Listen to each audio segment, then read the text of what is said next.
Välkomna ska ni vara till Vetenskap och Folkbildning Skeptic Pub online. Som meddelats tidigare så är kvällens evenemang på engelska, så därför byter jag nu språk. Jag hoppas att det är okej med alla. Welcome to the Swedish Skeptics and Skeptics in the Pub online. Just a short word about the Swedish Skeptics in the Pub, or Skeptics in the Pub in general. If not, you're not familiar with it. It's been a tradition for us skeptics that we meet up in a pub and we talk about science, critical thinking, how reality really works, and so on. And to these events we often invite somebody very smart to give a lecture, and I will soon introduce you to one such person, while we relax over a pint or perhaps a cup of coffee or whatever you prefer. I myself has found this a perfect way of learning new stuff, skeptical drinking in the pub, if you will. Of course, now in the pandemic we can't do it the normal way, so what we do is we do this online instead, and you can follow the lecture in the comfort of your own couch at home. And as I said, I will soon introduce our guest for tonight, but first quickly let me tell you how things will work. You can follow the lecture here on Twitch, of course, and there is a chat window that you are encouraged to use. Just remember to always be friendly and respectful, even if you happen to disagree with someone. We have a moderator following the conversation who has the power to delete messages and even ban participants if they misbehave, but I think we should make sure that he has very little to do tonight. In addition to the chat, we have set up something called a Slido. That's a very handy way for you to ask a question to the speaker. You can enter your questions whenever you want, and you can also see questions from other participants, and then you can upvote good questions that you would like to have answered. So even if you don't have a question, please follow the link below, down here in my window, and vote for questions that you want to have answered. Well, with all that out of the way, it's time to get over to our speaker for tonight, and he is waiting patiently here beside me. We will hear about a topic that is very dear to our hearts, teaching critical thinking in an era of disinformation. And the person who's going to tell us all about that is Philippe Longchamps, a French-Canadian teacher, receiver of the Swedish award, not Skeptics of the Year, but Teacher of the Year in 2020. Welcome so much, Philippe, and now I will hand over to you. Thank you very much, Pontus. I hope you hear me well. Welcome, everybody. So today I'm going to talk about why do we need to teach critical thinking in schools more than ever. And I'm going to make a short introduction, even though Pontus made a very nice introduction, and thank you very much for the nice compliment. So, yes, my name is Philippe Longchamps. I'm a teacher. I teach history, geography, and technology at Bilingual Montessori School of Lund in Sweden. I'm also the overseas director of the International Society for the Advancement of STEAM, which is based in South Korea. And yeah, like Pontus said, I got the award of Teacher of the Year in Sweden 2020. I still can't believe it. It's incredible. And you probably noticed English is not my native language, so please bear with me if I make a few mistakes here and there, or if I mispronounce a word. I'm a French-Canadian, so I'm born in Sherbrooke, Quebec, Canada. And I moved to this beautiful country, Sweden, in 2002. So right now, Charlotte Graham and I are working on an upcoming book where we promote the idea of sustainable and integrative active learning. Here we see the sketch for the cover of the book. Of course, it's just something I made on Photoshop. It's going to look much better than this when the real thing is out. And the book will be translated into Korean and hopefully in many other languages. And today it's important for us because one of the most important chapters of this book is about critical thinking. And of course, we're going to talk about transdisciplinary and holistic methods, relational and collaborative teaching. We're going to provide examples and inspiration for teachers. And we are also going to address some perspective on the future of education. So I hope you will be interested in purchasing the book when it's out. It's almost finished. Today's presentation is going to be structured this way. So first of all, we're going to ask why teach critical thinking, then how to do it. We're going to talk about what to do to develop critical thinking. And then we're going to have a little exercise to test your own assumptions, since the members of Vetenskap och Folkbildning are known skeptics. We're going to play a little game here. Then we're going to continue with plenty of examples of topics we use to develop skepticism and promote scientific method at school. We're going to have a 10-minute or maybe 15-minute break. During that break, Pontus and Jens will show a short version of a lecture with 7th graders in history, where we talk about ancient Rome. And later on, of course, a long period of discussion where I want you to help me further improve my approach when I teach critical thinking in school. And please give us also some tips on how to better develop the most crucial chapter of our book. So all your input is wanted. So thank you very much in advance. So why do we teach? Why do we need to teach critical thinking in school? But first of all, we need to provide strong mechanism to identify and evaluate the quality of sources. We need to enable students to see the bigger picture while impeaching fragmentation. So here I mean that we need to see the whole, the bigger picture, instead of dividing everything into different topics. We need to develop these skills of making links between the things that are really important. We need to sow a seed of curiosity and seek authentic narratives and make relevant connection when students are making analysis and comparisons. And we have to make students aware of their own assumptions. That's why today I'm going to also talk about logical fallacies, cognitive biases, and also to understand that all human brains are wired to believe in conspiracies. We can't escape our origins, unfortunately. There is a biological reason and a sociological reason for that. So we need to teach critical thinking in order to vaccinate students against disinformation and conspiracy theories, or at least give them the first dose of skepticism while at school. And also to prevent these kinds of things from happening in the future as we build a society with worldviews based in reality instead of fiction. Like in this case here, where someone as an alternative medicine drank some silver chloride colloid, or of course, I don't need to explain what QAnon is. You guys are all familiar with this.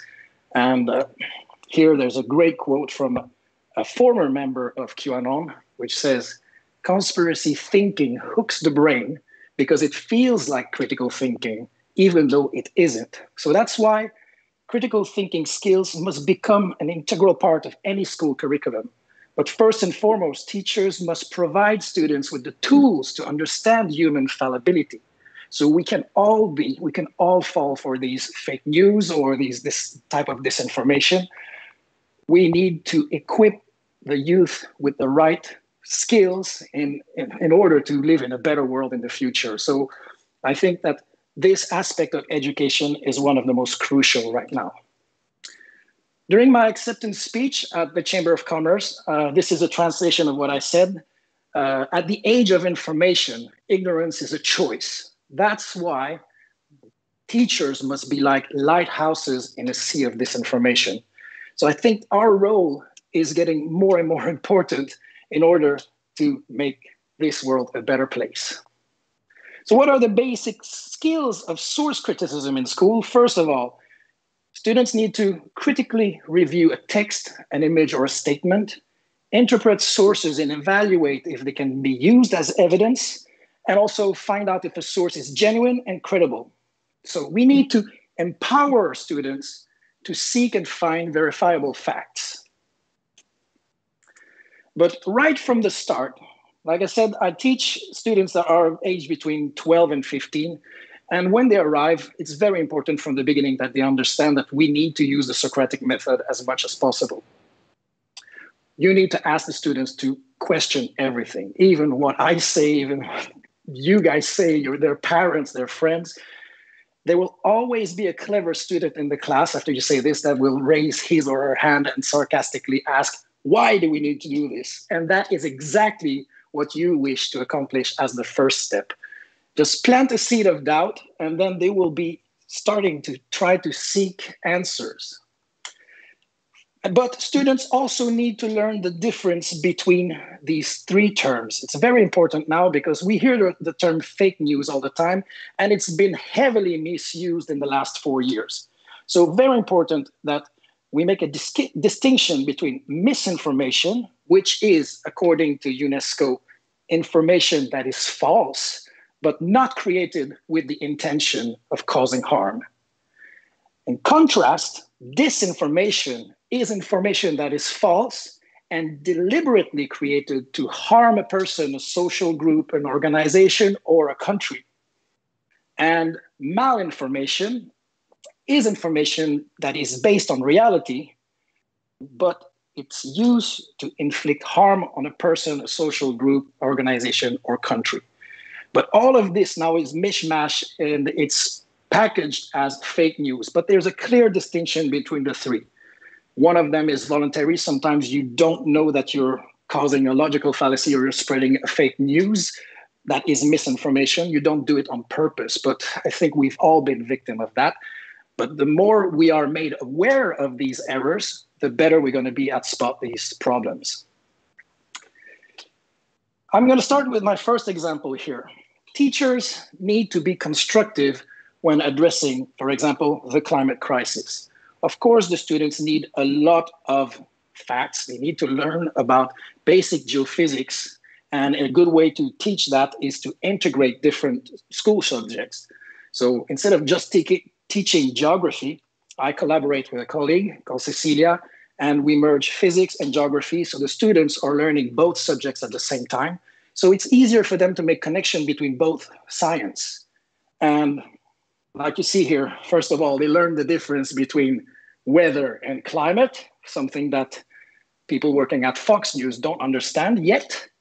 And of course, here, regardless of what your opinion is about Greta Thunberg, I can only agree with what's written on this sailboat here. We need to unite behind the science. It's so important. So my question here is how to counteract students' anxiety and cynicism when we talk about this environmental crisis or climate change. We need to give them hope that decisive action can lead to rapid improvement. And to illustrate that, we'll take the example here of Mario Molina. He's the Mexican scientist that won the Nobel Prize in '95. And he inspired me to find a way to teach about global climate change, or global warming, if you prefer, without causing anxiety and despair in teenagers. This guy is a hero to me because he's the one who discovered that CFCs were depleting the ozone layer, and he found a solution to solve that problem. And together with his colleague, Frank Sherwood-Rowan, they identified a problem, they convinced other scientists to peer review their research. They also went later to politicians, and all the countries of the world have gathered in 1987 to sign the Montreal Protocol, which phased out all production of CFCs. And thanks to their initiative, right now, the holes in the ozone layers are recovering and faster than we expected. So this is a good news. When we talk about like doomsday, no, we have experience of something positive that brings positive results right away or quite fast. So again, unite behind the science. We need to put our trust in people who are competent. And here is a quote from Mario Molina when I met him in October at the Nobel Prize Teacher Conference. He said, "If our discovery had been made today, we would probably be struggling with people denying the existence of holes in the ozone layer. Consequently, a lot of countries would perhaps still be using CFCs until the present day. And he continued, the fact that there were no easily accessible internet platforms for powerful lobbies and deniers to spread disinformation and conspiracy theories at that time made it possible to take immediate decisive action and solve a major environmental problem rapidly. So this quote will be found in our book as well. So I hope it's generating some interest.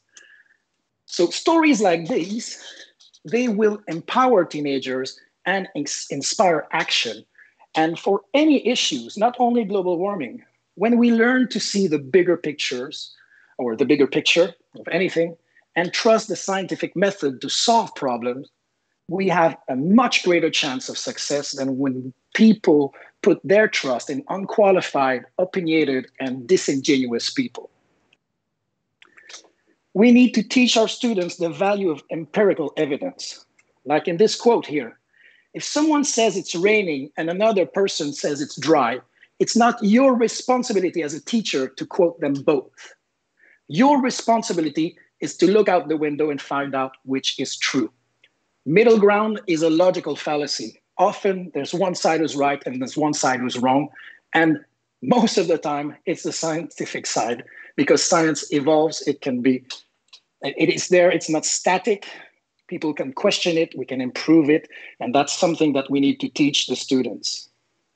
However, once students are becoming good at identifying some of these things, there is a risk because some people develop fact resistance, and it often occurs in some type of echo chamber or filter bubble or digital bubble, thanks to the algorithms on the internet. So many denialist movements originate as a cynical effort by corporations and lobbies to cast doubt on scientific findings, and that threatens their bottom line. So it's often about money. And as an example here, these photographs here were taken approximately 100 years apart, and they show how the Arctic has changed over the years. But denialists misuse skepticism to claim that they're fake. So here, Christian Åslund, the Swedish photographer, found all these old pictures, and he was really good at finding the exact location and recreate these pictures in the year 2018. Now, what are the essential tools for critical thinking? My favorite one is to start by teaching the students to identify logical fallacies. It's something that we are all victim of, and we commit them without realizing. So I love to use this website, and there's great things that you can print, and I display them in the corridors of the school as well, where you have an example of each type of logical fallacy, like this one, for example, anecdotal. For example, I could say my grandfather was a smoker for 60 years, and still he died at the age of 97. That is a statistical anomaly. It doesn't make smoking less dangerous, but we often see this, and these anecdotes are all over the place on the internet. There's also ad hominem, and in school it's very important to teach the students about this, because someone could say, hey, we shouldn't listen to Charlie because he's dressed like a homeless guy. That is a logical fallacy as well. Maybe Charlie has something very interesting to say. And of course, the slippery slope. Imagine someone says, oh, if we let homosexuals get married, then the next step will be that they will marry their cats and their dogs. This is also totally illogical. The next step is to try to explain each one of them. And as an example here, there's Kirk Cameron, who is committing a straw man fallacy in an attempt to misrepresent the principles of Darwin's theory of evolution with the intention to promote creationism. So he invented this crocoduck by misrepresenting and showing his ignorance of basic biology. I really encourage you to go and watch this video on YouTube later on, because it's mind-blowing. It's incredible. It's a debate together with Ray Comfort, and it's a great example to show the students. And fortunately, teenagers are so savvy that they understand that this is a very, very bad argument. Then the next step is to teach students about cognitive biases. Again, we are victims of that, and also we commit them all the time. Everybody is subjected to that. From the same website, we have to identify them, exemplify, so the students are aware of their bad habits. Let's say, first of all, the halo effect. Imagine that you admire someone so much that whatever they will say, it will always be right or true. Some people idolize, could be politicians or religious figures or celebrity. The halo effect is often something that we commit. Then there is the confirmation bias. I think it's the most common, that people will believe only the things that are reinforcing their preconceived ideas. Let's say I'm a true believer in Santa Claus. I fly to the north of Finland, and the first thing I'm going to see in the snow are footsteps. Then I will assume that I'm following Santa Claus. This is the typical example of confirmation bias. Of course, it's not the best example I could find, but just to demonstrate. Then you are all familiar with the placebo effect. It works in a way, but we have to be aware that it's psychological, and we have to be aware that things like homeopathy are making billions of dollars using this placebo effect, which is a cognitive bias. We have to be aware of that. The most important cognitive bias is by far the Dunning-Kruger effect. And the earlier we teach this to the students, it's a great way to promote the Socratic method, because it's basically what Socrates was saying 400 years before Christ. All that we know is that we know nothing. And you'll notice with this graph here that often teenagers arrive at my class, and they have this kind of arrogance that they know everything already, that they have nothing to learn. Of course, I generalize here, but their level of confidence is like over the top.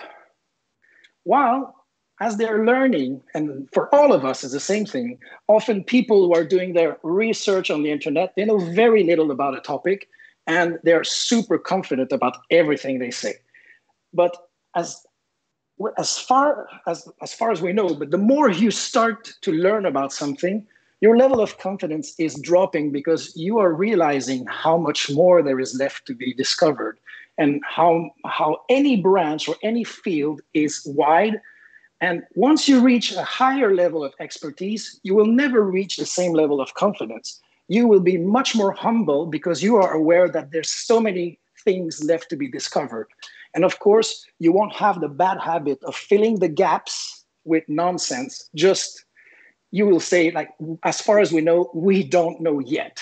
So you give room for more research, for the scientific method to develop and advance.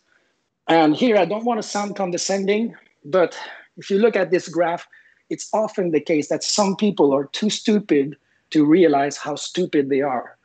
I'm sorry, but the internet provides us multiple proofs that this is the case. And like Socrates used to say, I think that John Lennon says it even better when I use this quote here from him: the more I see, the less I know for sure.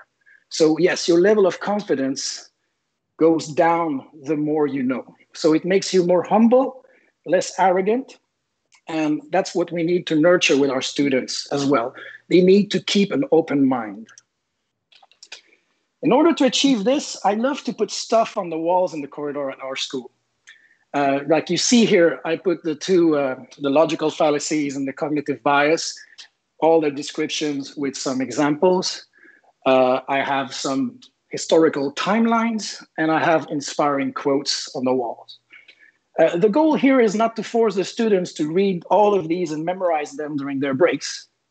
But if what 10 to 20% of the students are learning something from this, it doesn't matter, because eventually the other students who haven't read them or who are not interested in this will still learn by osmosis. They will be exposed to this, because the students who are paying attention to these things, who are eager to learn more, will use these arguments in class, in debates, in when they will have class discussion, and it will permeate the learning environment because they will learn from their friends and it will be part of the whole narrative. Also, display checklists in your classroom for the reliability of sources. So the students you need to tell them to ask who created the source, why is this source created, the appearance of source, and can you obtain the information from elsewhere? Here is a great quote from Carl Sagan. Extraordinary claims require extraordinary evidence. So we need proof, and you have to teach the students to provide proofs and not just make wild guess or follow their intuition to make a case.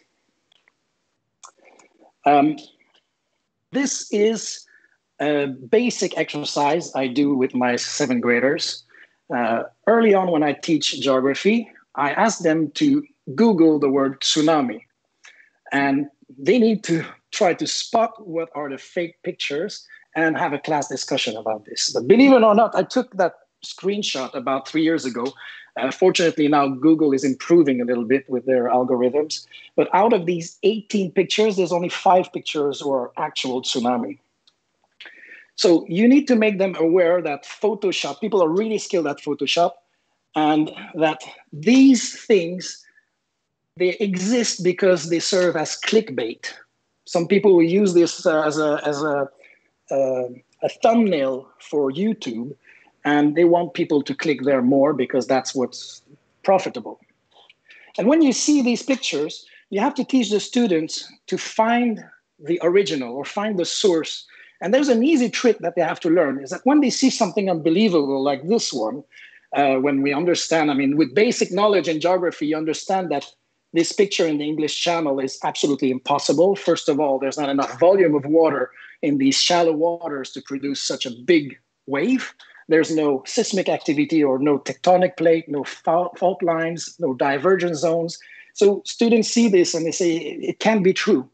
So in order to teach them how to find the source, it's so simple. You click on the picture, you search Google for image, and within 5 to 10 minutes, they will find the original if they are good at looking where they should.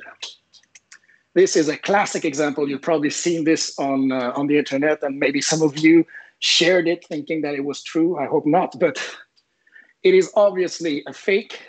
And how do we know this? Simple. Search Google image. Students, within 5 to 10 minutes, with a group of 20, they found the 2 originals.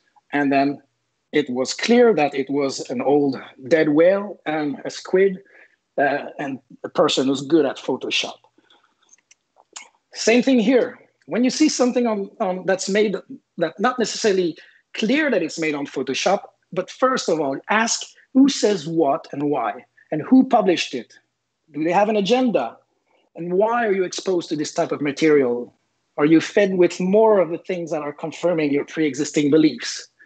And most importantly, should you trust it and should you share it? Let's see here if that picture is relevant.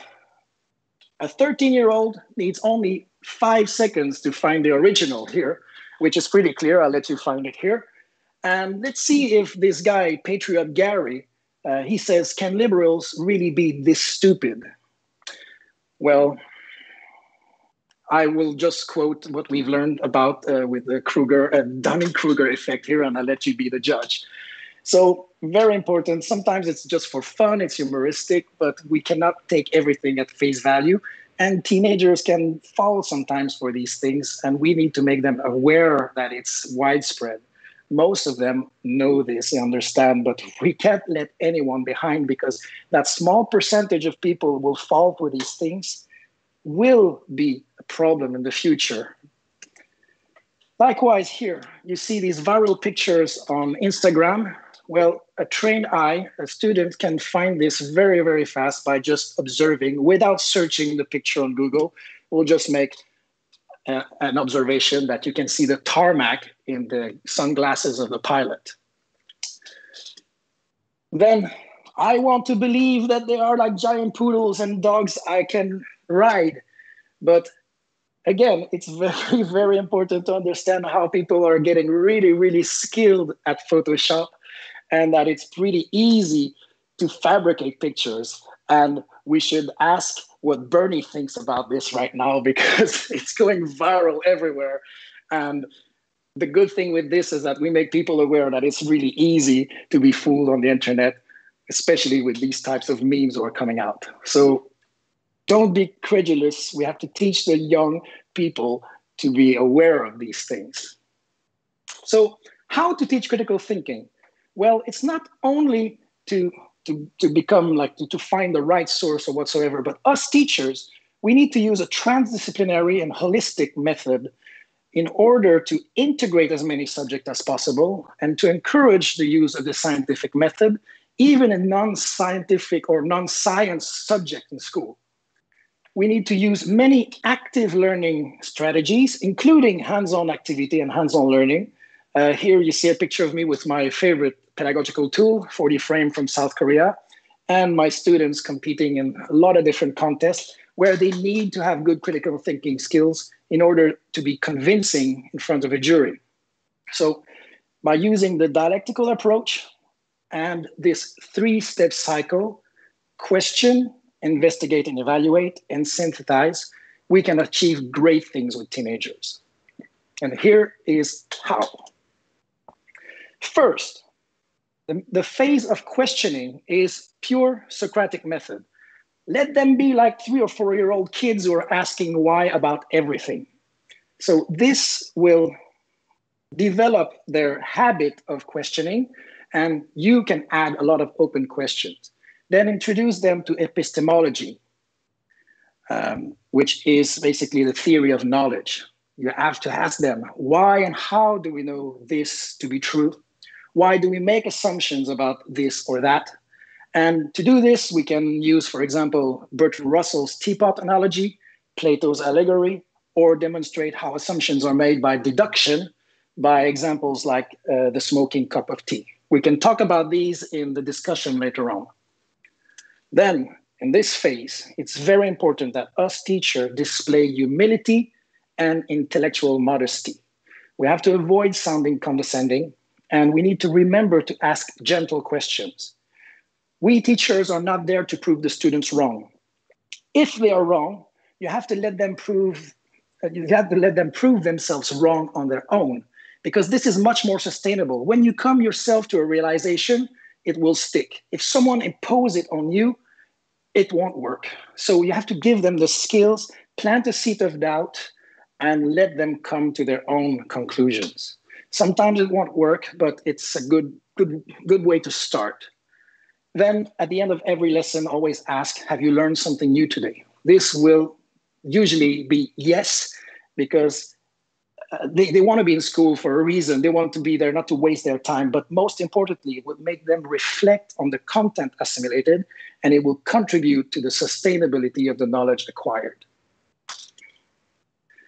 Then step 2 is to teach them about accountability by asking different types of questions in order to verify the core content of your classes. So do they know the basics? Do they have enough facts to be able to make the right kind of connections between the different truths? And we teachers, when we assess, we need to focus on the qualitative instead of the quantitative. I mean, statistics, yeah, right, but we need to be able to measure success in progress. We want them to develop and become better equipped to think the right way. And of course, we need to value ethics more than morality, because the former is based on sound philosophical arguments that can evolve, and the later is rooted in sacred texts that often originate in the Bronze Age. So to continue step 2, we have to encourage them to say, I think, instead of I believe when building an argument. That's what we want them to do, to think, not to make a leap of faith and believe in something without proof.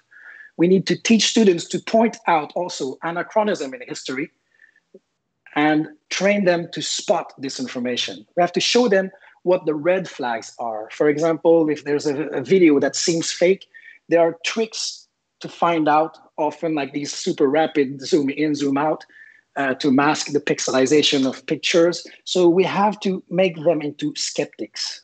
And in order to do this, you have to test their levels of gullibility. You have to use urban legends and myths to exemplify what you're talking about. And don't be afraid to play the role that you believe these things and let them teach you that you're wrong. So you can make a play there, really. And then step 3, you need to let the students synthesize. This is the thinking approach. Ask a hypothetical question and force them to develop their analytical skills, and then they will generate their own hypotheses. Have students develop their own questions before beginning a discussion, and clarify what it means to think thinking outside the box, because this is the thing that will lead to true creativity.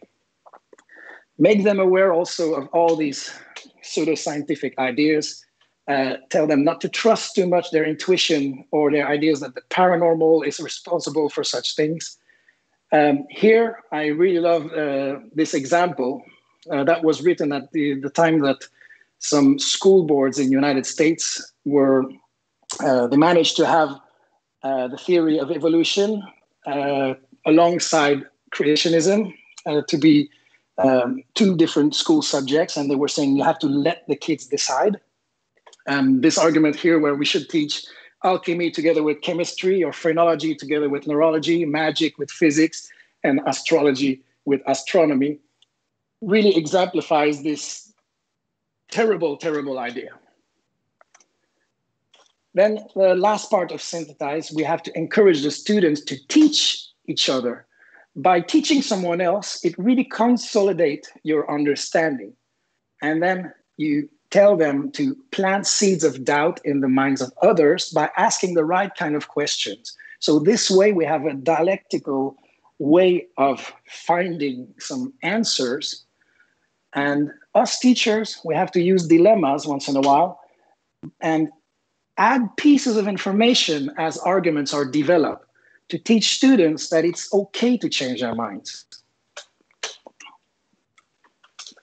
They also need to be made aware that correlation does not imply causation, just like in this graph here, where the divorce rate in Maine correlates with the consumption of margarine.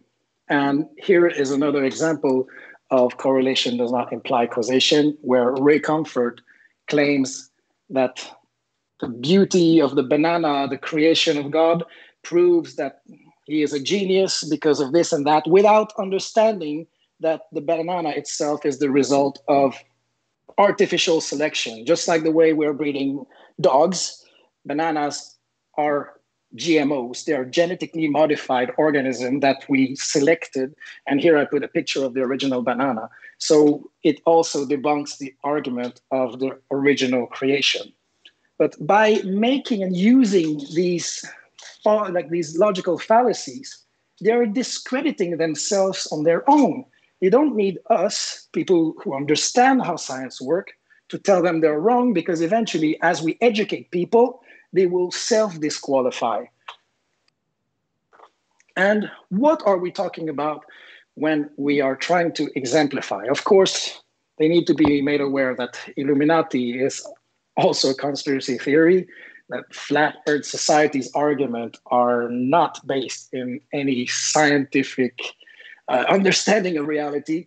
People like David Icke and the reptilians, or the Bigfoot, or Sasquatch if you prefer, or chemtrails, or Pizzagate, which is part of the QAnon conspiracy, they are not based in reality. These conspiracy theories, you have to tell them that these beliefs and theories are not based on any tangible evidence, but in wishful thinking of the faith of the believer. These conspiracy theories are the ultimate refuge of the powerless. It keeps people not only from the truth, but also from confronting their faults and problems. So high levels of unhealthy distrust is not skepticism. There is a difference between skeptics and deniers. If you choose to deny tangible scientific proof, like I said before, ignorance is a choice. The problem with conspiracy theories, I think that my friend Chris Brownell exemplifies this very well. He says, truth is incredibly more mundane than our fantasies. So if we have a lot of information and a lot of knowledge or the skills to make links between the right things, then it will make sense. However, if you're prone to conspiracy theory thinking, you will make connections between things that are not related, but that confirm your prejudice or your preconceived ideas. Just like in this case here, this represents obviously anti-Semitism. Then conspiracy theories are often attempts to make sense of traumatic events and to cope with negative feelings. Here, I don't claim that I know anything about this or that I have any proof that Lee Harvey Oswald or John Hinckley Jr. are the murderers or of JFK and Ronald Reagan. However, we have to point out this proportionality bias, that big events must have big cause in the mind of people who believe conspiracy theories. According to Gallup, 61% of Americans believe that there was a conspiracy behind the assassination of President John F. Kennedy. Again, I'm not saying that I know that Lee Harvey Oswald acted alone. I stay out of that. I don't know. It's okay that we don't know until we have enough proof. But very strangely, very few Americans believe that there was a conspiracy theory behind the failed assassination of President Ronald Reagan because it failed. I wonder if there would be a conspiracy theory if Ronald Reagan would have been killed in that event.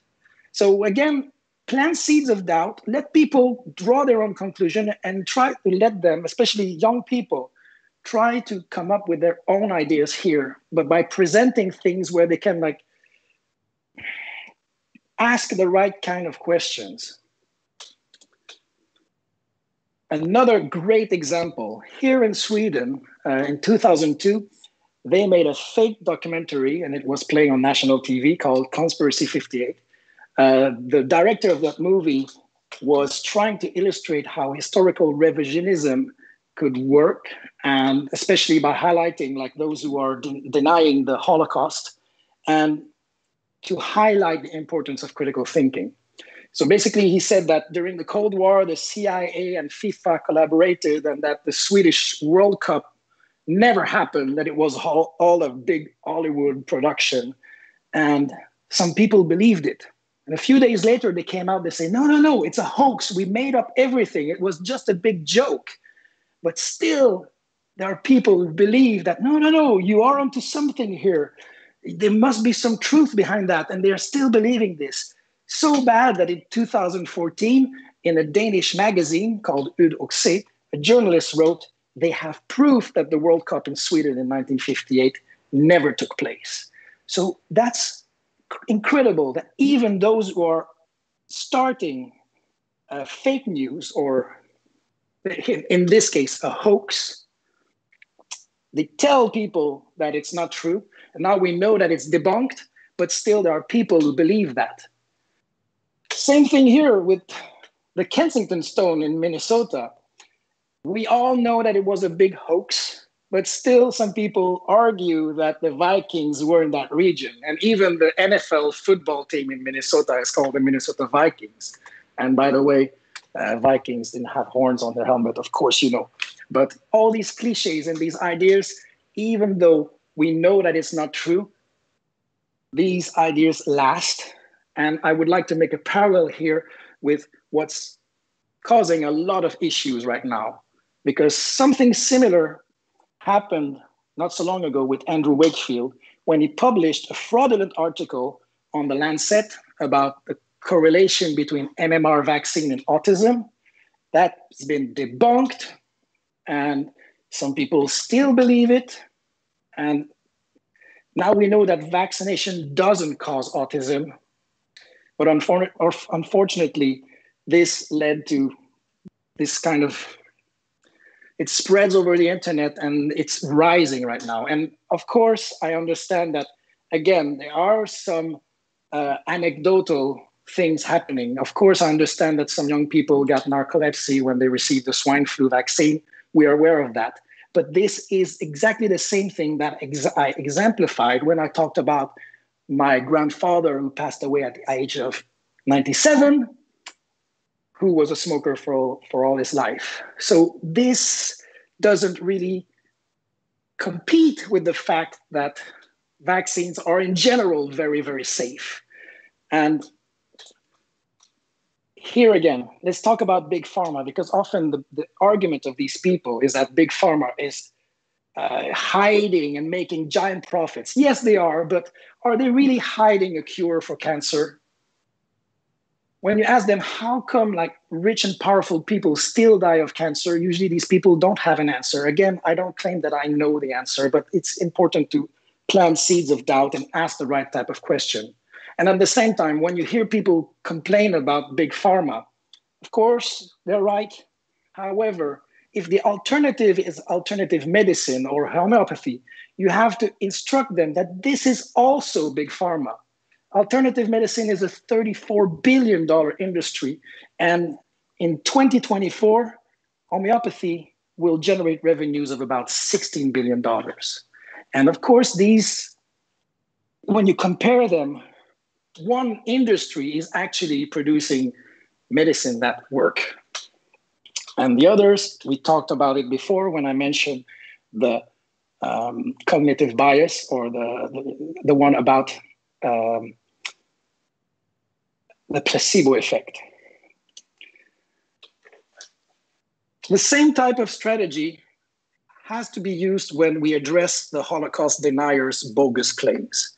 So at our school, my colleague Anna Eckenstierna and I, the Swedish teacher, we are collaborating to develop a recurring transdisciplinary project for our 9th graders, where our students create blogs about World War II, and they have to focus on multiple knowledge requirement promoting the development of critical thinking and source analysis.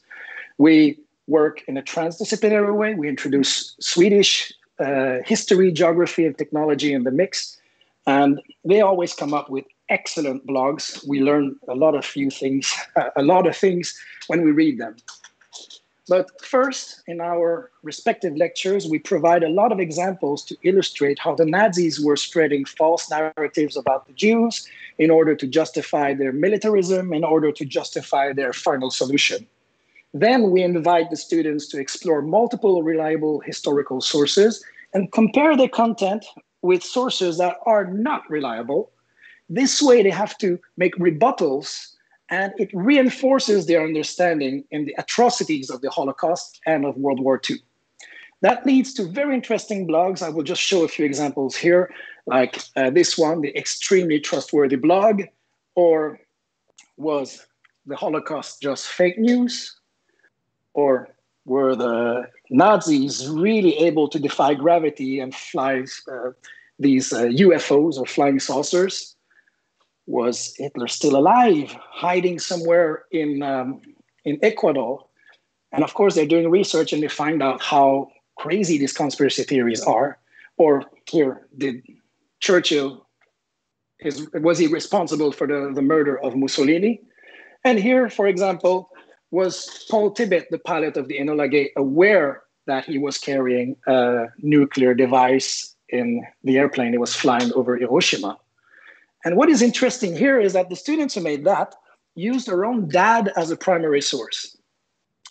And you'll see here in the shell critique, or the critical thinking part of her blog, I really love the fact that she shows that it's mission accomplished. She says here, I will translate from Swedish, in my post with the interview with my dad, it may contain a lot of faktafel. It means like false fact or fallacies. So just the fact that she's able to understand that the narrative can be distorted, it shows that we are doing the right thing. After the students published their blogs, they had the opportunity to visit a concentration camp in Germany.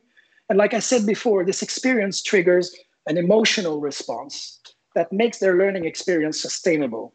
Because students might forget what we say or what we do in class or what they read, but they will never forget about how they felt. So this is a sustainable way of learning because they will always remember the way something made them feel. To continue here with World War II as a theme, in my technology class, I like to use this survivorship bias as an example. So you show this to the students and you explain, these are the planes during World War II that came back to the base with all these bullet holes. And the US military wanted the engineers to reinforce these parts to make sure that it will not be hit by bullets. However, if you really take 5 seconds to think about this, luckily, they had a statistician working for them called Abraham Wald, and he contradicted these ideas by saying, the problem is not where the bullet holes are. Those who could sustain damage were the planes who couldn't make it back to the base. So those who can sustain damage still return home, while those who were hit in the other places did never return. So they did not return to the base. So it was where there's no holes that they needed to put the reinforcement. And of course, with a few exercises like this, the students become more aware and they understand that critical thinking is also super important in engineering. Then in history, it's fascinating to see the joy of a student who is experiencing a eureka moment. In this example, an 8th grader understood by himself that royal curses were simply the result of incest and inbreeding. He also made parallels between 3 unrelated periods of history. Here, for example, he understood that the pharaohs of Egypt, like Tutankhamun, they were marrying brothers and sisters. Then we have the Habsburgs of Spain, where Charles II was so handicapped that he could not even chew his own food. And of course, you're all familiar with Alexei Romanov, who suffered of hemophilia. So here is a quote from our upcoming book that exemplifies that we all have something to learn from each other, including our students. So we need to teach our students that every single individual encountered is an open book, written by different authors. Furthermore, the original versions of these open books are sometimes written in another language. We all have something to learn from the people we meet, and we ought to value diversity. Some open books can be real horror stories or very dramatic, but in some case, they can be enchanting fairy tales. So that leads me to the next period of this presentation. We are going to have a little critical thinking exercise here. And instead of making a long introduction about myself at the beginning, I kept this as an exercise. So since the members of Vetenskap and Folkbildning are known to be skilled skeptics, I will attempt to demonstrate that even the best could be duped when presented with unusual but plausible statements.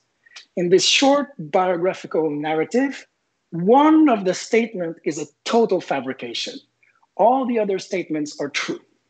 So can you spot the fake? Of course, if you're a family member or a close friend, please don't vote, because then you're just going to distort the statistics and it's not going to be as fun. But now Jens and Pontus, they will post a link in the chat room for you to vote for the false statement. So see if you can find a lie in these 10 biographical statements. Are you guys ready? Good. First statement. I spent 4 years at Catholic boarding school where some classmates were allegedly abused. That is in Canada, of course, and here's me with my school uniform. The second statement is, I'm passionate about baseball. I played junior and senior elite for years, and I even won the Swedish Cup. When I was living in Dalarna, I was playing for the Redvik Butchers. And here's a picture of me as a kid when I was dreaming of becoming a professional baseball player. My favorite winter sport was hockey. I was a goalie in minor and junior ice hockey teams in Canada between the age of 8 and 17. I played for many different teams. My dream was also to be drafted by an NHL team, but I had to stop at the age of 17 after a shoulder injury.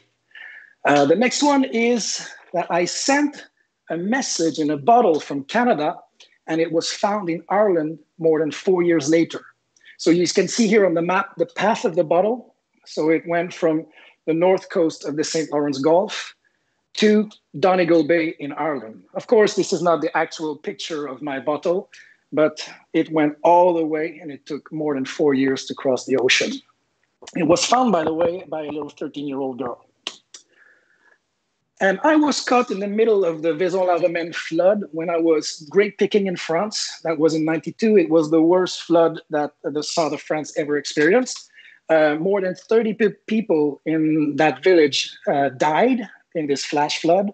And the bridge you see on that picture is more than 2,000 years old. It's a Roman bridge, and it's the only bridge that could sustain damage. All the other bridges collapsed. And the same year, I ended up in the Himalayas. So I went solo trekking in the Langtang region of the Himalayas when I was only 18 years old. So I was on my own, and I was living with some Sherpa, or the Tibetan refugees who live in that region of Nepal. And then the next one, I traveled around the world on a ship in 1995 while studying and playing music. This ship here, the SS Universe, was sponsored by the University of Pittsburgh. Here's a picture at the top when I was in Jerusalem, and over there playing with my band somewhere in the middle of the Indian Ocean. When I was studying in Mexico, there was this major student strike of the UNAM in 1999, the largest student strike in Latin American history, where there was a lot of violence. But fortunately, my institution remained open during the crisis. It's called the Colmex, and I was studying political science then. And a few years later, I ended up spending a whole winter in Chile doing investigative research as a historian during my master's degree. I had the chance to visit the Moneda and the parliament in Valparaiso. Here is a picture with Rodolfo Seguel Molina, the vice president. And I had a #1 hit song on the radio show P3 Star for Unsigned Artists of Sweden with one of my bands, Atlas Volt. I have another band called Omes, but Atlas Volt is the band where I'm the front man, the lead singer, and the singer-songwriter. And I encourage you to pay attention to the lyrics of Atlas Volt because I promote the ideas of secular humanism in them. So now it's time for you to vote for the false statement. You have to click on the link in the chat room, and please don't Google my name during this exercise. Just pick the statement that seems the least likely in your opinion, based on the information I just provided. Come back to us as soon as you're done voting. Meanwhile, I will take a sip of water and I will continue the presentation until we go for the break. Ready? So there's a warning here while you guys are voting. With so much information available, there's a huge risk. We teachers have a huge responsibility to teach students that it is easy to get caught up in a digital bubble of confirmation bias. So we need to vary our teaching methods. We need to use role-play games, active learning strategies. Sometimes we need to bring some pseudoscience in class. We need to reinforce our understanding of facts while using the scientific method. And what are the outcomes? Students learn to look at the world critically and with an open mind. They learn that science is not a belief system because science can always be improved. And tell them, if you can show that Stephen Hawking or Albert Einstein were wrong, then you can win the Nobel Prize. It's a way to motivate them here. I will explain now how I use pseudoscience in my class to reinforce their understanding of geography. So when I teach them about geography or geophysics, I start one of my lectures by telling them that everything I told them about the Earth being a sphere is wrong. It's a lie. It's only what the government wants me to tell them. And it's a big conspiracy by the Illuminati. And that in reality, the Earth is flat. And then I start presenting the arguments from the Flat Earth Society. Of course, some students don't buy into this, but a few students are kind of like, you know, the hollow effect I mentioned before. They're willing to trust me because I say it. Then you have to give them the tools to deconstruct these bad arguments and rebuild their knowledge, the things that they have learned previously. This will reinforce their understanding of basic geophysics. Then, once they start their discussion, their active learning, they talk to each other, they remember things I told them. Like I always repeat in class, my students will tell you that I always say, never trust a flat map. And on purpose, I wear this United Nations shirt because it is the map that the Flat Earth Society is using. And they look at this and they look, for example, at the size of Australia in comparison to the size of Russia. And when they go get this information, or you can give them some flashcard with some facts and some data, they find out that it is impossible, first of all, when they compare the size of Russia with the size of Australia in statistics. And then later on, when we talk about the Cold War in grade 9, you can again plant a seed of doubt by saying questions like, if the United States and the Soviet Union were enemies during the Cold War, how come they produced almost the same picture? So NASA and the Soviet Space Agency came out with exactly the same spherical Earth. And if they were real rivals and they hated each other, probably one or the other would have told the rest of the world that it was fake. So when you take two of the worst rivals in world history, again, students will become more skeptical and they will understand that, yeah, probably this is an argument that makes sense, but they need more. You need to continue. You need to let them train, compare what they see on Google Earth with some satellite pictures or satellite pictures of satellites. Some people claim that this is all CGI, but let them explore. Don't tell them that you know the answer. Let them find the answers on their own and develop their reflection skills in order to make sense of what is the truth. Then again, you show them some memes from the Flat Earth Societies. There's plenty, by the way, but this is just an example where they claim that these flight routes do not exist. And after a while, some students will find a way to check this. So they will just look if it's possible to fly from Santiago to Melbourne in Australia. And they'll find out on some websites that you can buy a ticket. And if you're really, really incredulous, you can just pay 16,000 crowns and fly it. So you have the chance to do it. It really, again, explains and reinforces their understanding. Later on, you can make some quiz, you show them some memes, and they become more aware of the things. And again, their critical thinking skills are more acute. You put the picture here about a book that promotes the flat Earth theory, like this one, This is Ethic Astronomy, Earth is not a globe. And then you see that 69% of the people who bought that book love it. And the students in their reflection, they'll say, well, probably it's high like this, 69%, because the people who buy this book already believe that the Earth is flat and it reinforces their pre-existing beliefs. And then mission accomplished. You show the students that they are reasoning in the right direction, that they are developing their skepticism.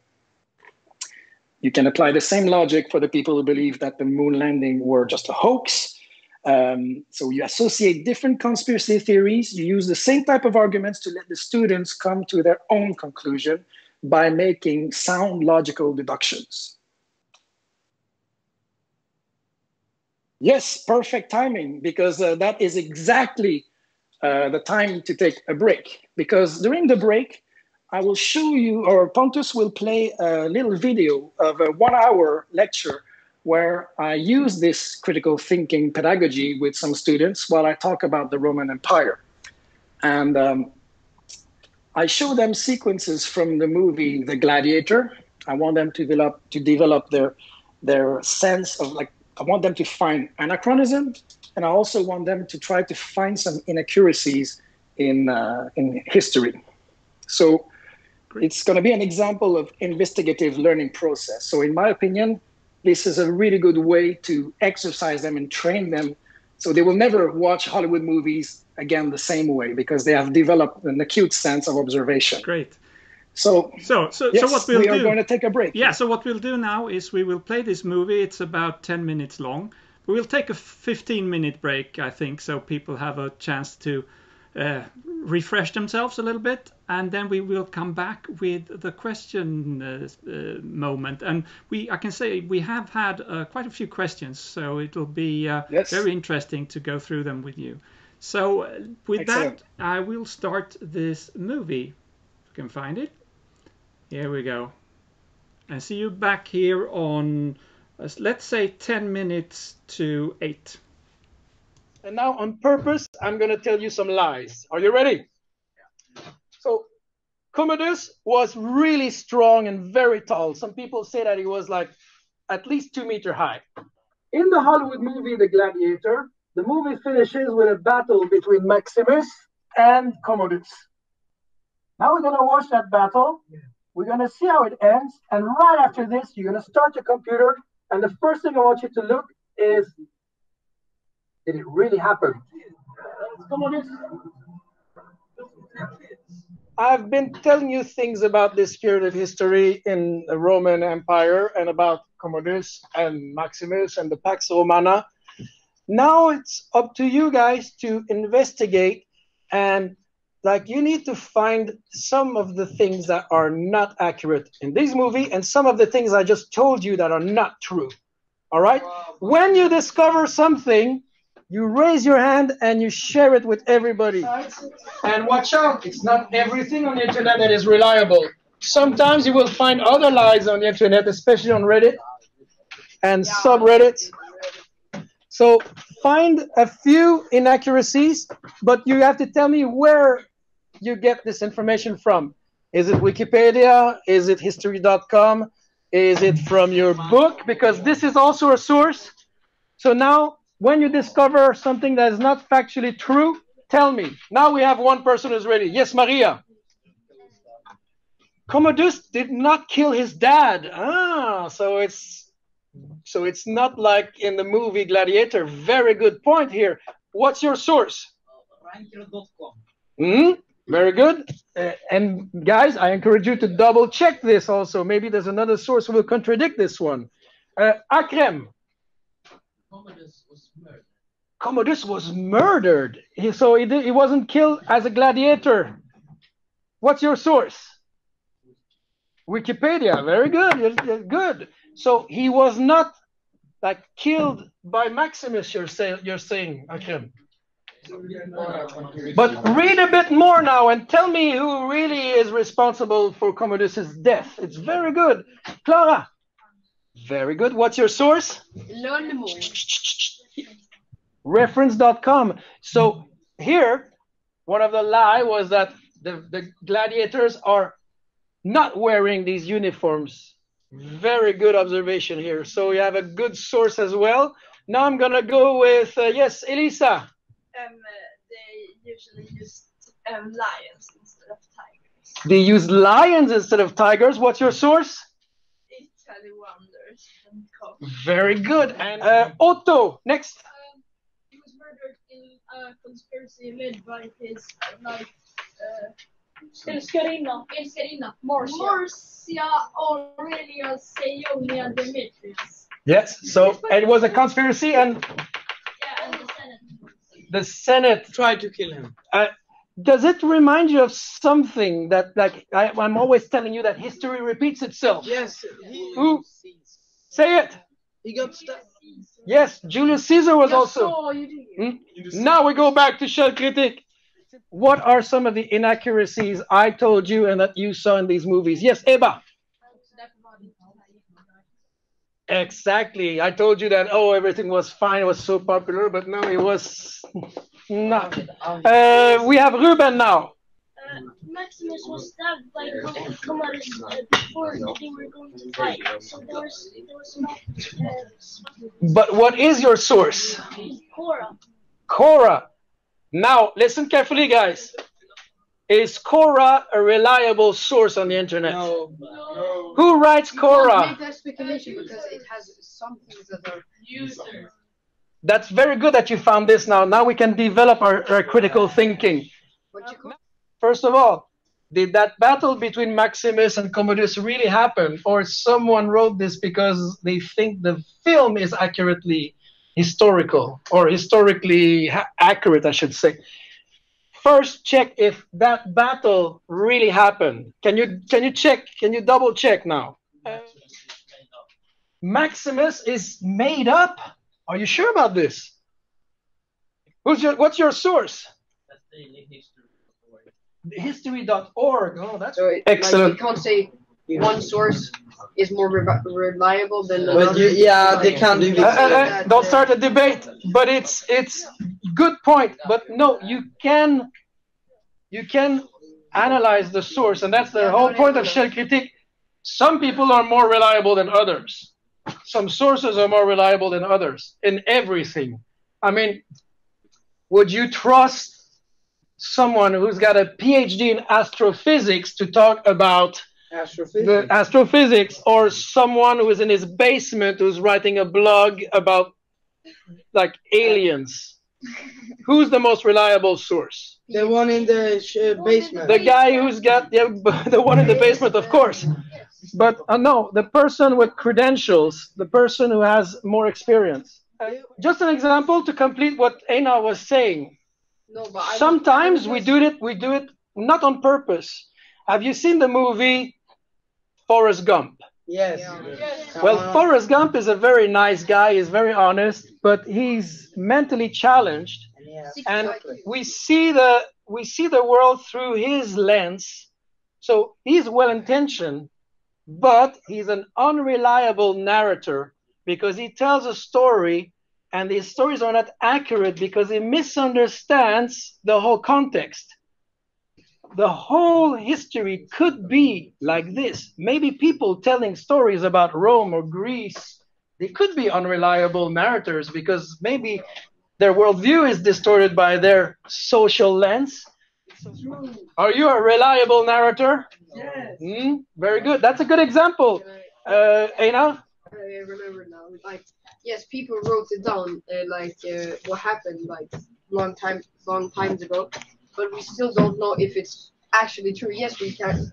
Maybe we have proof, but maybe someone made it up, like some things. It's exactly the point of what we're doing now. More maybe it's distorted. Now that you guys have practiced a lot, you found a lot of things that were not factual.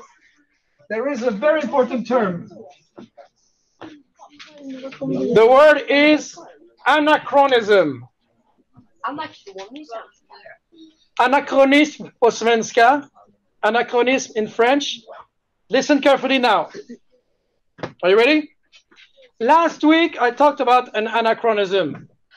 Last week, when I asked you, is it possible that Nero was playing the fiddle when Rome burned in the year 64? And you guys, you thought and you said, no, it's not possible. That is a perfect example of an anachronism because the fiddle was invented much later. There is a movie about Rome called Ben-Hur, and it was made in the 60s, please.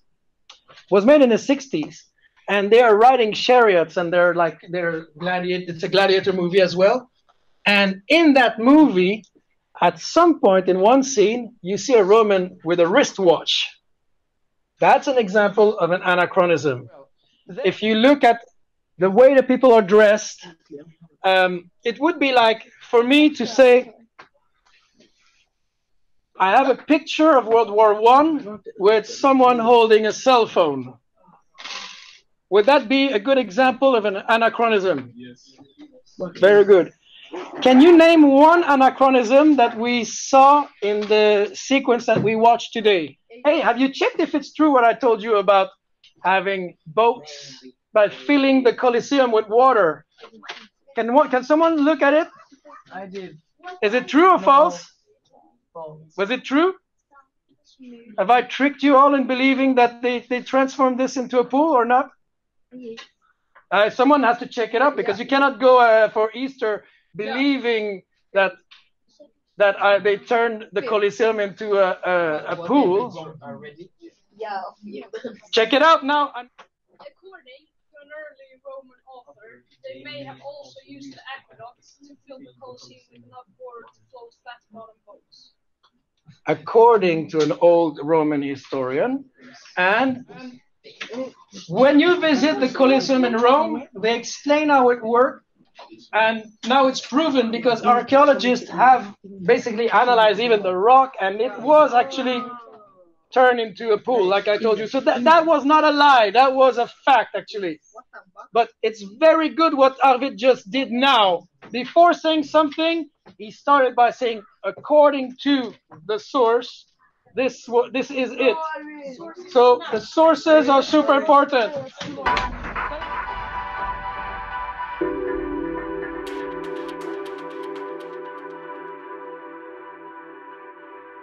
All right, welcome back. I hope you had had time to refresh yourselves and also to watch the video there. I mean, the quality of the video was a little bit shaky, but it was a real-life video illustrating how it works in the classroom. Very interesting to see. So the first question, of course, Philippe, must be, how did people do in the voting of the fake fact about yourself? Yes, so in this little autobiographical exercise, it went as expected, because the point I'm trying to make here is that the people who voted, well, I think all of them are valid. They could all be fake because they're quite obvious. But I will tell you which one is the lie right now. So if you can share my screen, I will put the lie, and the lie was only one person found out that this was the lie. Because I understand it's very plausible. You know that I'm from Canada. You all make the assumption that Canadians are crazy about hockey. I am. I love to watch hockey. I like to play it for fun, but I've never played organized hockey in any leagues. I was playing sometimes like this. And this picture of the goalie with my name is actually a girl called Philippe Longchamps. I've never played in any of those teams. So I wanted to show you that we often make assumptions based on the little information we have. And now only 3.7% of the people who voted. So that's the result. So it's one of the lowest score here. So out of the 8-1, the message in a bottle was the one that's the most incredible. And I understand people who voted for that, because it's amazing. But yes, I was 13 years old when I threw that bottle. And actually, I took 2 bottles. Both of them were found, one in Sept-Îles in Canada, and the other one 4 years later by a little girl called Erin Doherty. She was 13 then.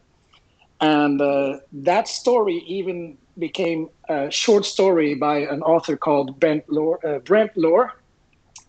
So it's called The Long Toss. We were in the newspaper, on TV, so it was a big deal in 1992 and 93 when it was on the news. Interestingly, the second one that people didn't believe was that I went solo trekking in the Himalayas.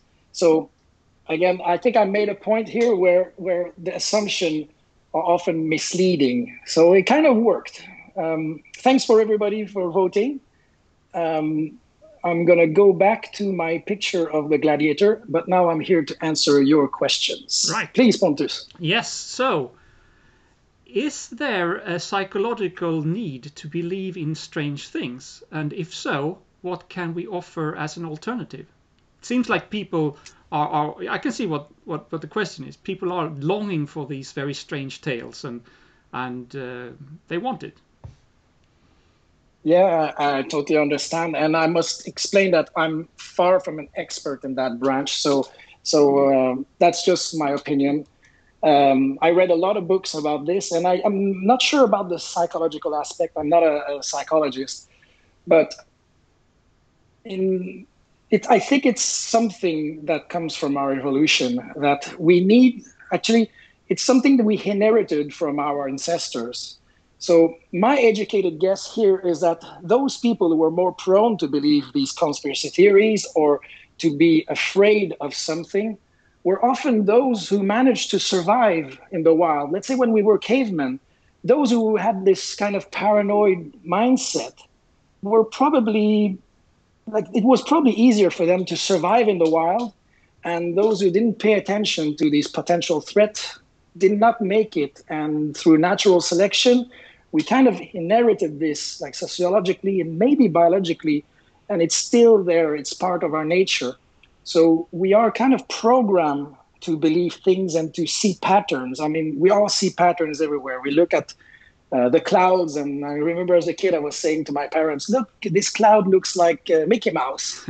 And we see patterns everywhere, in the light switch, a bit everywhere. So we are programmed to be credulous. So that's my idea, but I don't know psychologically if we have a need to believe.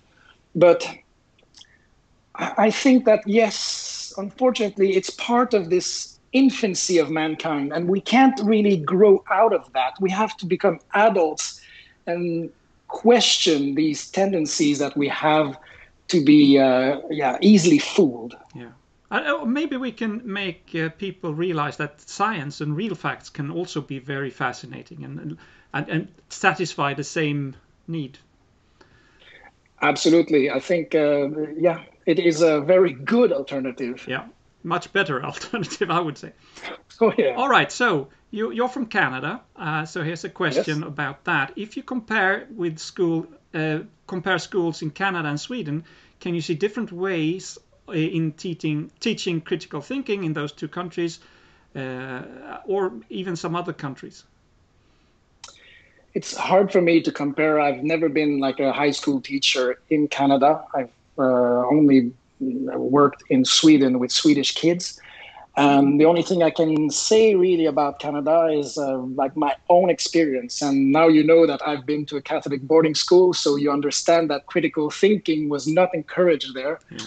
We had to believe in the things we were learning and just memorize things by heart and never question what we were told.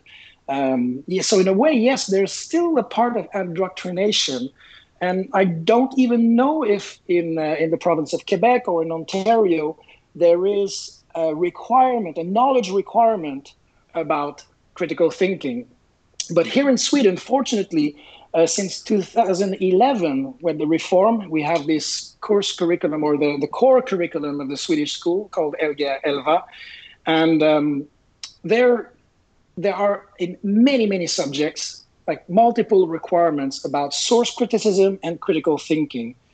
In my subjects like history, geography, or in Swedish, and especially in biology and physics, they are essential knowledge requirements, and the students have to perform there in order to get good grades. Okay, that's good. So that actually touches on the next question here. So given that you are the best teacher in Sweden, exclamation point, what is the level generally among Swedish teachers and when it comes to teaching critical thinking? Are we good at it in Sweden or not? And what could be improved, I can add? What can be improved? Yeah, I think there is room for improvement. Even in my own class, we need to always become better. And again, I mean, I work with an incredible team. I have like great colleagues, and I think we have a great school. I owe them a lot. And if we work as a team, like I said, when we work in a collaborative way with a transdisciplinary approach, the more we integrate, then we create some type of symbiosis, and then we share ideas, and we have become really good, and it really contributes to the development of our student skills, but also in our collaboration. So I try to push more and more colleagues to join and try to work more holistically. So through projects or some themes. But it's difficult because often people are happy doing business as usual. So it takes time to convince people with positive examples. And I worked for 4 years in Dalarna, in the town of Malung, as a gymnasielärare and högstadielärare, sorry. And there it was mostly before Lgr 11, before the new curriculum, and it wasn't really something that was brought forth at the forefront.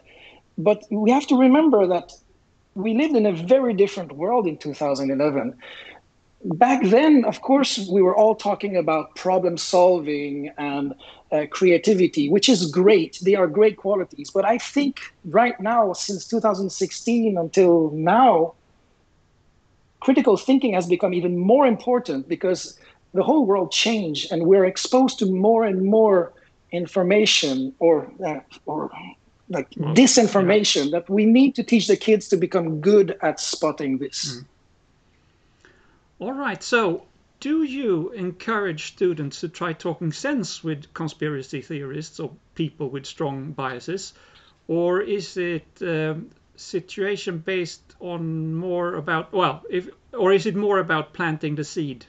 That's how I interpret it. Yeah, I think, like I said, it's important to choose our battles. It's pretty hard to convince someone who has develop this kind of mindset, and no amount of belief will make something a fact. However, some individuals are so entrenched in their ideas that there's no point trying to save them. I'm sorry, but you can't argue when someone doesn't value logic or that is resistant to facts.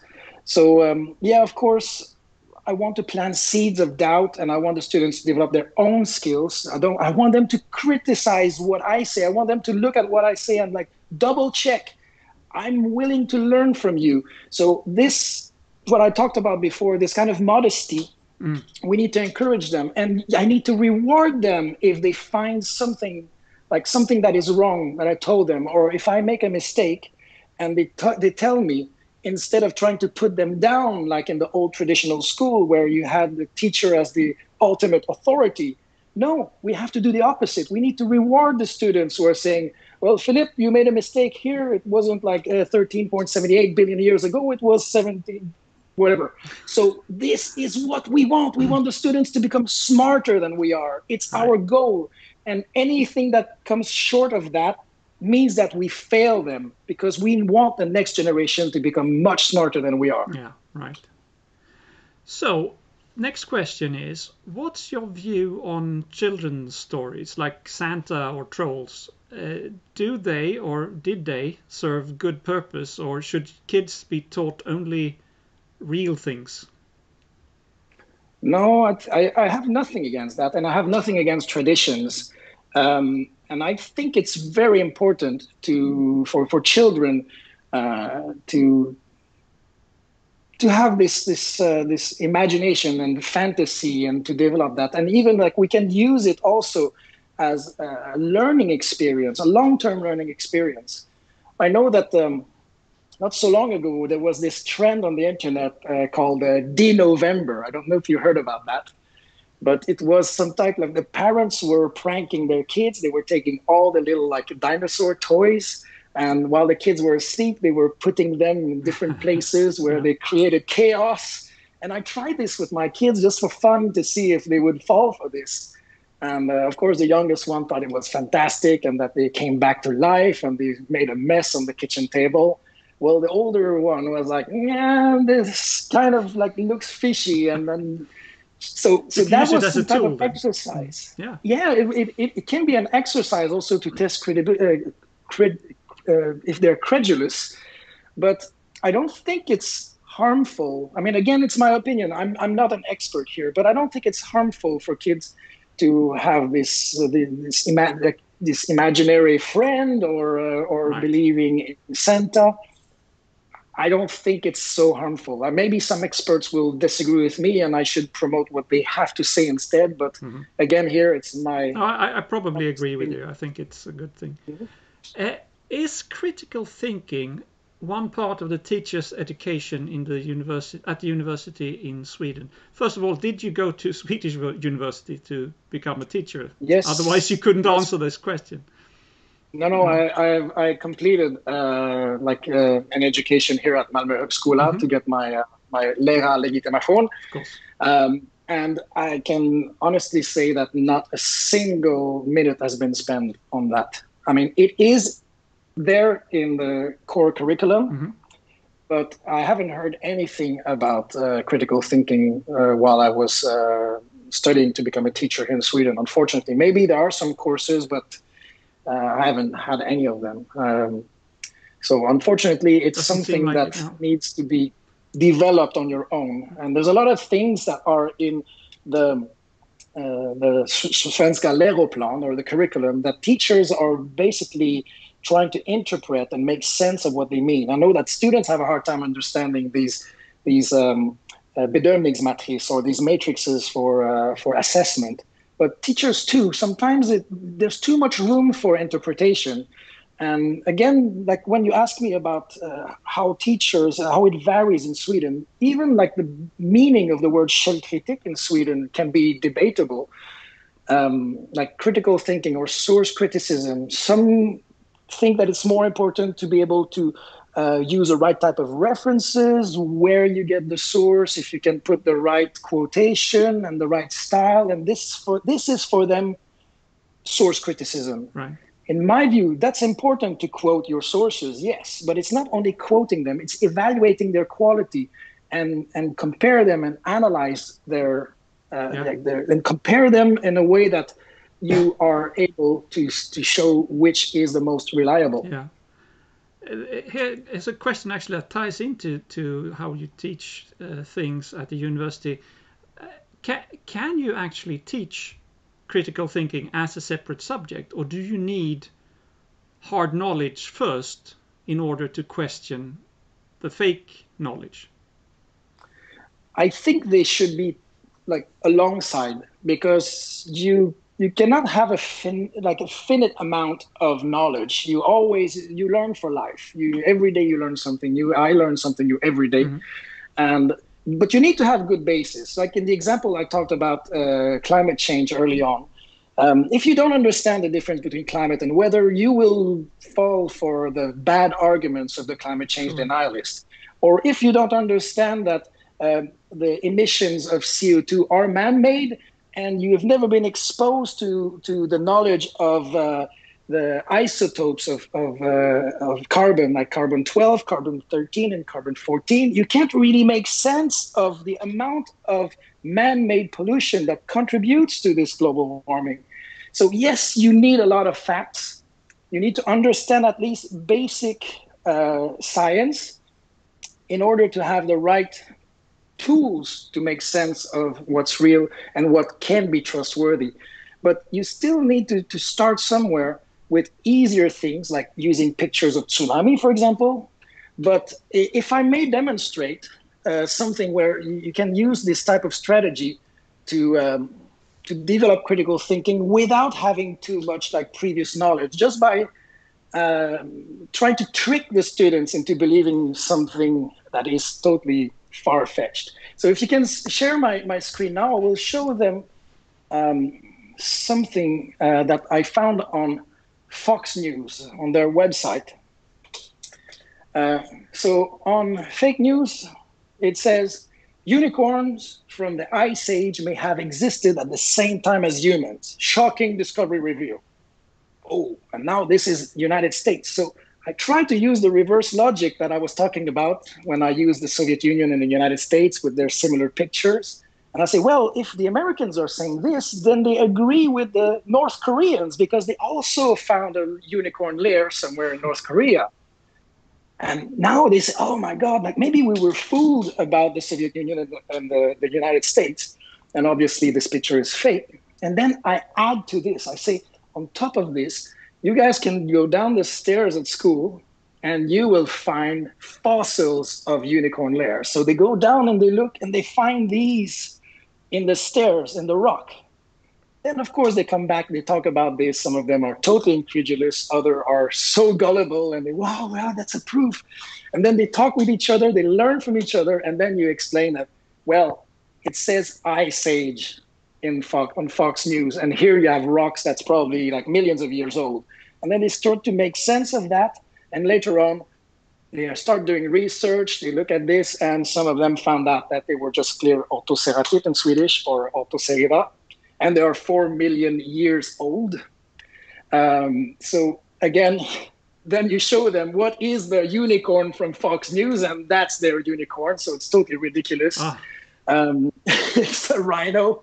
So you see, this is the perfect example of disinformation or misinformation. But no, it's voluntary. They just want clickbait, and they trick people into believing nonsense. And to answer that very good question about having previous knowledge, here, like, if we teach about the electromagnetic spectrum and explain what ionizing radiation represents before letting them express opinions about the dangers of 5G technology, then it is a very good example where they need to have basic understanding of this before they're encouraged to debate and talk about and try to find the truth. Because if they don't understand that, like, ultraviolets, yes, they can harm the DNA, and they're like, that's why we wear sunscreen, and that's why we need the ozone layer.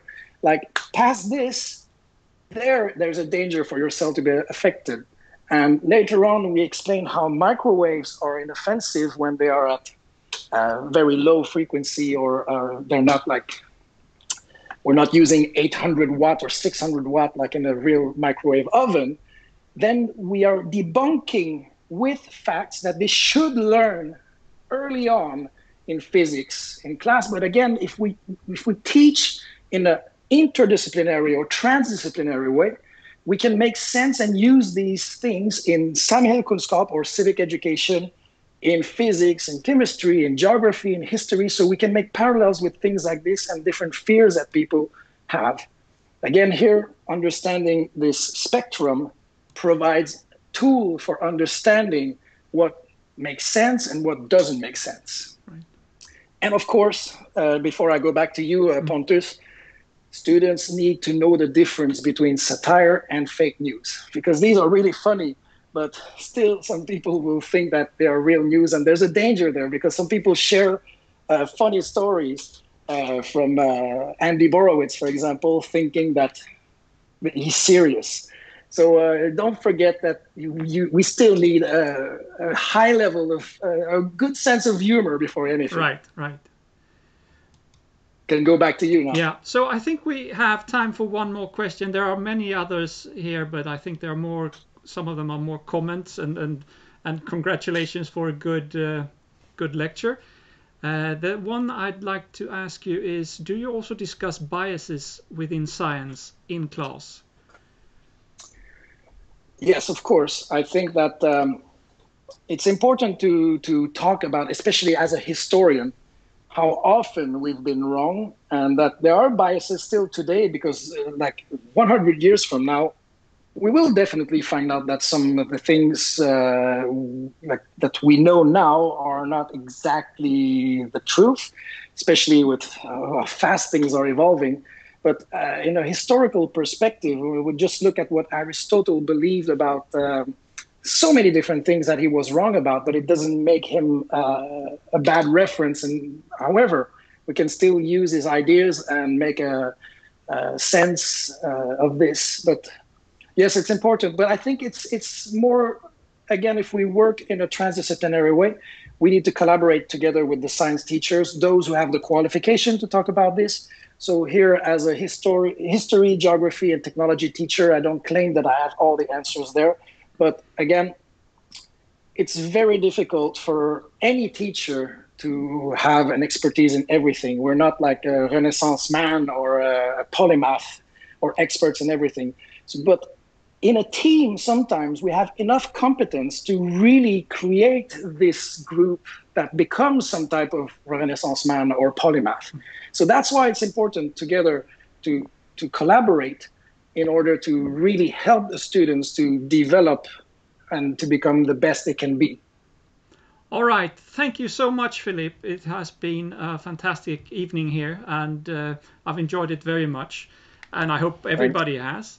For those who joined late or didn't join at all, we will make this available on YouTube in a few days, in a week's time, maybe, when we have time to edit out some of the pauses and stuff.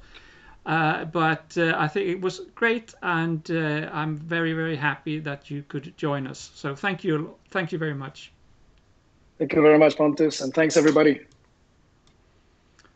All right, so then all that is left for me to say is that to thank you again for joining us, and we are working on more of these lectures. We don't have a specific date for you yet, but we do have a recommendation that we can give. If already now on Thursday, if you enjoy this kind of thing and this kind of talks, our friends in the UK organizes Skeptics in the Pub online. Every week they do that on Thursdays at 7 p.m. their time, which means if you're in Swedish or Central European time, that's 8 o'clock at night. And on this Thursday, it is a talk called Resisting Incarceration, Prisons, Activism and Abolition by Professor Phil Scraton. And they have basically the same format that we have, and you're free to watch if you log on from Canada or from Korea or wherever you are. You're all welcome to join, and of course as you can join our things. And when we have our next date set up, you see our webpage at the bottom there, vof.se. That's where we will put all the information about coming events. So with that, I thank you again, and see you next time.